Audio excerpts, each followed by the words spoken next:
I met Malcolm when he was 12 years old, and at the request of his mother, Gabriela Shabazz, she asked me to be his godmother. And I was stunned. I said, what an honor. And then he got on the phone, and he said, I want you to be my godmother. I said, you don't even know me. He said, I love you because my mother loves you. First, I just want to thank everyone for coming, for participating on this program. A lot of people said that they wanted to be able to come and celebrate Malcolm. Our sister had the service for her son in Oakland, California, because the sheikh there said that in Oakland, Malcolm was bigger than Tupac. And so they wanted to honor him. But this is our cousin Liasa, our favorite cousin Liasa, and Malak.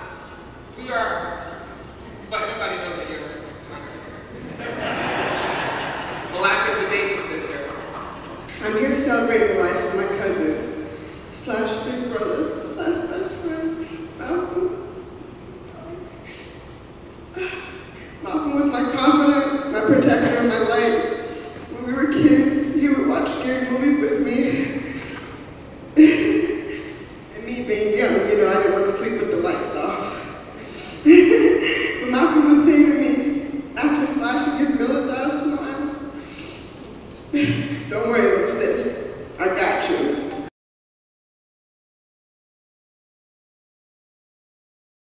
This country has to investigate it, not just leave it to the Mexican government. So we buried him, and my sister and family were healing, and we'll move forward, and hopefully they'll come up with some information on how he was murdered, who murdered him, not the two scapegoats that they caught. I mean, it is Mexico. Let's be real about it, and the crime in Mexico and what's happening with tourists. Unfortunately, though, they're not really discussing how many African Americans have been killed on foreign soil. We don't hear about that. Right. He's not the first black one, but it's the first one we're hearing about, and this mainstream media hasn't even talked about it. Right. They're talking about the girl in Aruba 5 years ago, and they still aren't talking about him being murdered, you know, and just then recently. And understanding that Malcolm was lured to Mexico because he wanted to help the disenfranchised African-Mexican construction workers.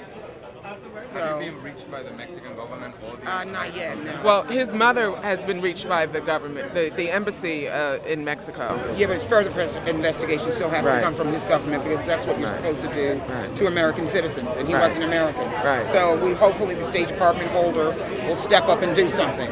You know, election is over. They don't have to worry about that. They need to step up. They're both black. The president is African American. The Secretary General is African American. And a young African American male was killed on foreign soil, and they need to do something about it. Thank you. I don't like what happened. You know, I feel very, very impacted by it. But I did learn some things. I learned that some things about young Malcolm that I wasn't aware of. And in spite of what happened, you know, what was demonstrated and shown, and that the service was that he was a very, very instrumental person. A lot of people's lives, had a lot of positive impact in people's lives, and also he had the spirit of his grandfather. So I can rest with that. Are you African American? Yes, I am. Did you know Malcolm personally? I've met him on a couple of occasions, yes. And how do you feel about all that's going on?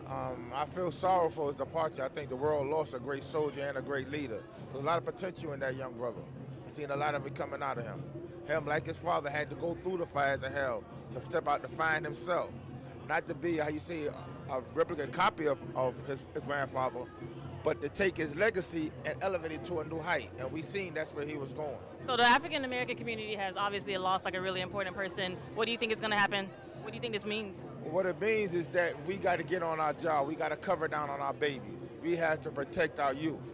We have to guide them, but yet at the same token, give them room to grow and expand their mind. We cannot shell them, but we cannot allow, as we say in the party, nigger shit, to keep stopping the lives and heartbeats of our babies.